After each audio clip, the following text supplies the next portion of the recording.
80% आपकी तैयारी हो चुकी होती है, आपका एप्टीट्यूड तैयार हो चुका होता है, कॉन्फिडेंस बन चुका होता है कि हाँ मैं इन एग्जाम्स में बहुत अच्छा कर सकता हूँ, अगर आप ये प्रिपरेशन कर लेते हो तो। NSCJS स्टेज 1 है, स्टेज 2 पे INJSO है। 300 बच्चे लगभग यहाँ सेलेक्ट हुए। उसके बाद इन 300 बच्चों में से इस एग्जाम के बाद 35 से 50 बच्चे सेलेक्ट हुए।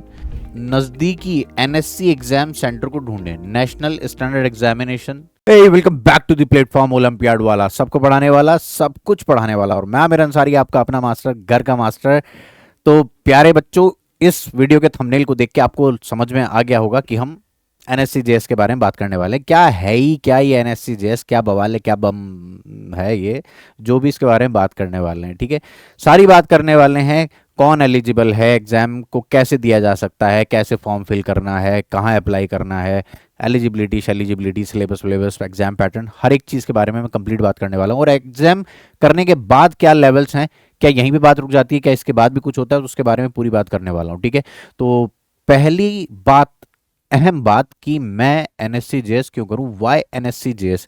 तो बाबा, मुझे इस बात से कतई कोई दिक्कत नहीं है, इनफैक्ट किसी को कोई दिक्कत नहीं है अगर आप 8वीं 9वीं 10वीं करते चले जाओ, 8th के बाद 9th, 9th के बाद 10th और 10th के बाद 11th, चिल है, सब कुछ बढ़िया है।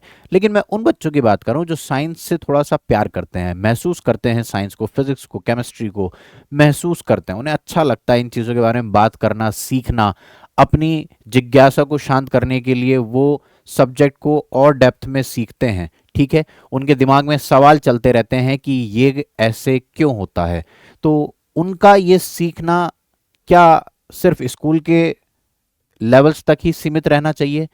अगर वो ज्यादा जानते हैं, क्या उनको रिकॉग्निशन नहीं मिलना चाहिए? क्या उनको कुछ बच्चों के साथ कॉम्पीट करके अपना कॉन्फिडेंस बूस्ट करने का मौका नहीं मिलना चाहिए?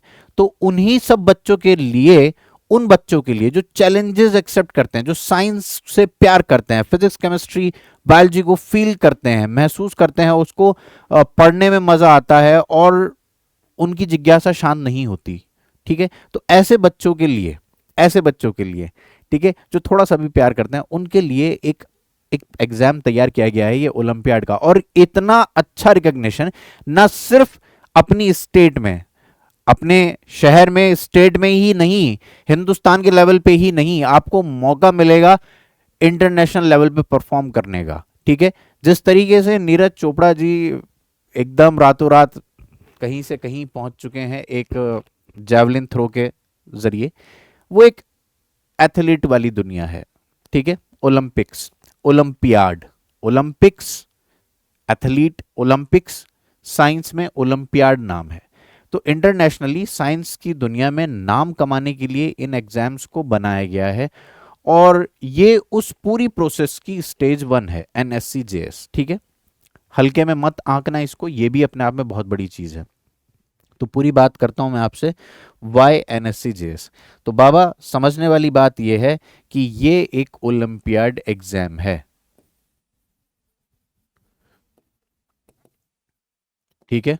ओलंपियाड एग्जाम आपको एक चांस देगा कि इंटरनेशनली आप अपने अपना नाम कमा पाओ, रिकॉग्निशन पा पाओ। तो ओलंपियाड एग्जाम है, ठीक है। इंपॉर्टेंट बात यह है कि इसकी फुल फॉर्म क्या है। तो इसकी फुल फॉर्म है national standard examination in junior science, ठीक है। ये एक साइंस का एग्जाम है जो सेकेंडरी स्कूल स्टूडेंट्स के लिए बनाया गया है, ठीक है, 8, 9, 10th के लिए, ठीक है। First step in the selection process of the Indian national junior science olympiad. तो इसकी कुछ स्टेजेस हैं, मैं स्टेजेस की बात करता हूं पहले। स्टेजेस ऑफ NSCJS,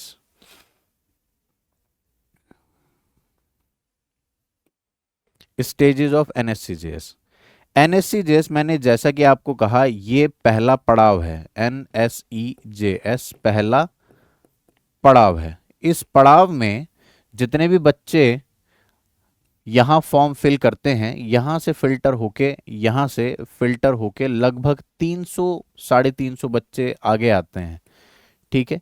इन 300 बच्चों को एक और एग्जाम के लिए तैयार किया जाता है जिसका नाम है INJSO, Indian junior science olympiad. यहां से फिल्टर होके लगभग 35 से 50 बच्चे हम अलग निकालते हैं। हम अलग निकालते हैं मतलब इस एग्जाम को पास करके 35 से 50 बच्चे आगे आते हैं। उन बच्चों को एक 15 दिन का OCSC कैंप दिया जाता है। ठीक है, NSCJS स्टेज 1 है, स्टेज 2 पे INJSO है। 300 बच्चे लगभग यहाँ सेलेक्ट हुए। उसके बाद इन 300 बच्चों में से इस एग्जाम के बाद 35 से 50 बच्चे सेलेक्ट हुए।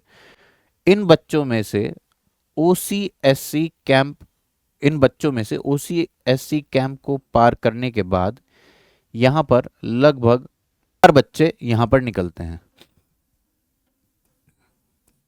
4-5 बच्चे यहाँ से निकलते हैं। ये जाते हैं इंटरनेशनल जूनियर साइंस ओलंपियाड के लिए, IJSO। ठीक है, ये जाते हैं IJSO के लिए, IJSO। ये है international junior science olympiad, international junior science olympiad. ठीक है,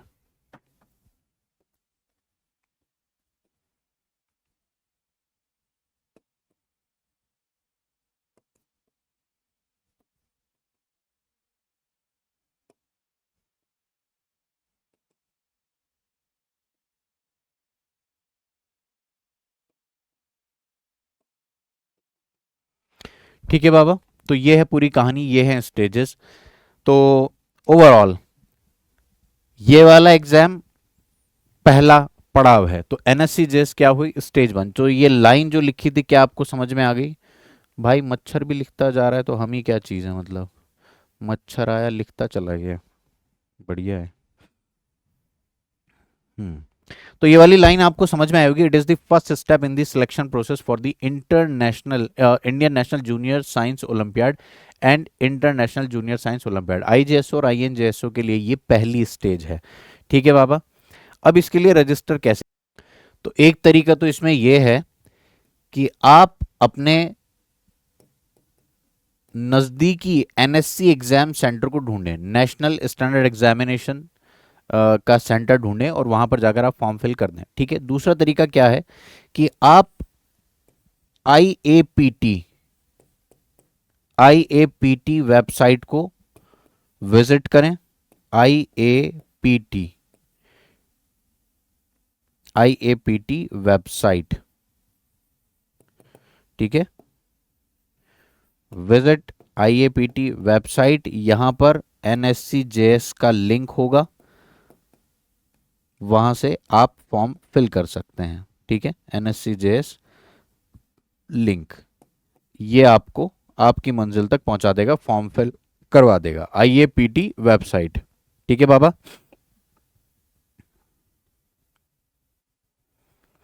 ठीक है, तो ये वाली बात हो गई। Indian association of physics teacher website, NSCJS का लिंक, फॉर्म फिल कर दिया, बढ़िया बात है।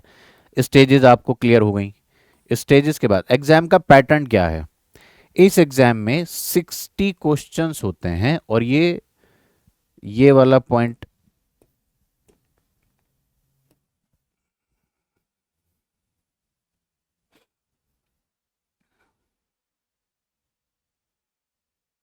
सुनना, 60 क्वेश्चन होते हैं। इन 60 में 60 को मैं ब्रेक कर रहा हूं दो पार्ट में, 48 क्वेश्चंस और 12 क्वेश्चंस।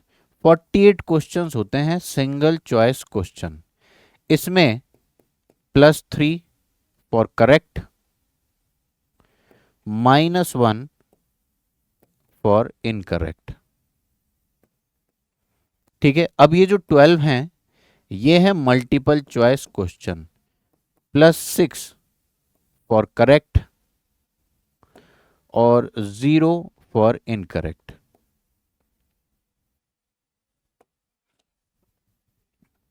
दो घंटे का ये एग्जाम होता है, 2 आवर्स लॉन्ग ये एग्जाम है। ठीक है, एग्जामिनेशन इन लैंग्वेजेस में अवेलेबल है। तो ये वाला जो पॉइंट है इसको मैं कट कर रहा हूं यहां पे,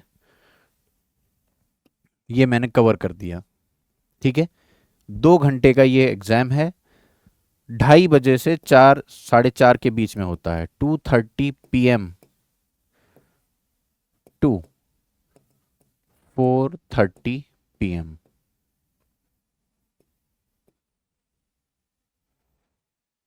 ठीक है बाबा। भाई मच्छर मांजा। ठीक है। अब व्हाट हैपन्स आफ्टर एनएससीजेएस एग्जाम, आपको बता ही दिया स्टेजेस हैं, सर्टिफिकेट्स मिलते हैं, प्राइज मिलता है, मेडल्स मिलते हैं। ठीक है। और इसके ऊपर भी एक वीडियो बनाई है, सर्टिफिकेट्स फॉर टॉप 1%, अवार्ड्स मिलते हैं, सर्टिफिकेट्स मिलता है, अवार्ड्स मिलते हैं, और एक बहुत अच्छा रिकग्निशन मिलता है, मेडल्स भी मिलते हैं। ठीक है। और इन सब के ऊपर अगर आप इन फ्यूचर नीट या जेई की तैयारी करना चाहते हैं, नीट और जेई की तैयारी करना चाहते हैं, तो आपका 80% 80% डन है, 80% ऑलरेडी डन हो जाता है मामला, 80% ऑलरेडी डन। आपके रैंक लाने के चांसेस बढ़ जाते हैं, सिलेक्शन प्रोसेस बहुत आसान हो जाती है। ठीक है। सिलेबस क्योंकि वही है। ठीक है। 80% आपकी तैयारी हो चुकी होती है, आपका एप्टीट्यूड तैयार हो चुका होता है, कॉन्फिडेंस बन चुका होता है कि हाँ मैं इन एग्जाम्स में बहुत अच्छा कर सकता हूं, अगर आप ये प्रिपरेशन कर लेते हो तो। 11th में आने के बाद अगर बच्चा ये सब शुरू करता है तो उसे थोड़ा सा टाइम लगता है एब्जॉर्ब करने में माहौल को, और उस प्रोसेस को एब्जॉर्ब करना, समझना। लेकिन अगर एनएससी जेएस की बच्चा तैयारी कर चुका है, तो मैं जितने साल हो चुके हैं, मुझे 4-5 साल लगभग, मैं उन बच्चों को देख रहा हूं, तो उन बच्चों के सिलेक्शन के चांसेस बढ़ जाते हैं। ठीक है। तो ये एक बहुत बड़ा प्लस पॉइंट है। ठीक है। अगर आप जाकर देखोगे बैच में, तो ये वाला एक चैप्टर हम कवर कर चुके हैं, बाकी अब स्टार्ट होगा काइनेमेटिक्स से। ठीक है। तो ये पूरी हसल थी हमारी तरफ से एनएससी जेएस की। आप कुछ भी पूछना चाहते हैं, आपके कोई डाउट्स हो, मोस्ट वेलकम, आपको जवाब मिलेगा, आप तक पहुंचेगा। और डेडिकेटेड बैचेस चल रहे हैं एनएससी जेएस के, धुआंधार बच्चे हैं, धुआंधार मास्टर लोग हैं, लेजेंड लोग पढ़ा रहे हैं एकदम। ठीक है। खतरनाक मज़ा आ रहा है। पिछले साल के रिजल्ट से इस बार इतनी एनर्जी है कि मतलब देखो भाई, मास्टर का रिजल्ट जो होता है ना, वो साल में एक ही बार आता है जब बच्चों का रिजल्ट आता है। बच्चे तो अपना एग्जाम देते रहते हैं इधर उधर, और उनके रिजल्ट वो एनालाइज करते रहते हैं, लेकिन मास्टर का रिजल्ट तभी पता लगता है जब उसके पढ़ाए बच्चे एग्जाम में अच्छा परफॉर्म करके आए। तो पिछले ये जो रिजल्ट आ रहे हैं, ये हमें इतनी एनर्जी दे रहे हैं कि यार आगे खींच देंगे, मतलब अगली बार और बेहतर करके दिखाएंगे। अगर हम ये करके इतना रिजल्ट प्रोड्यूस कर सकते हैं, तो नेक्स्ट ईयर हम ये करके तो क्या कर सकते हैं। ठीक है। तो आपके जवाब, आपके सवाल मोस्ट वेलकम है। ठीक है। और अंता बहुत बहुत धन्यवाद। मिलते हैं आपसे फिर किसी अगली वीडियो में, तब तक के लिए all right then, see you soon, बो बॉय, एंजॉय।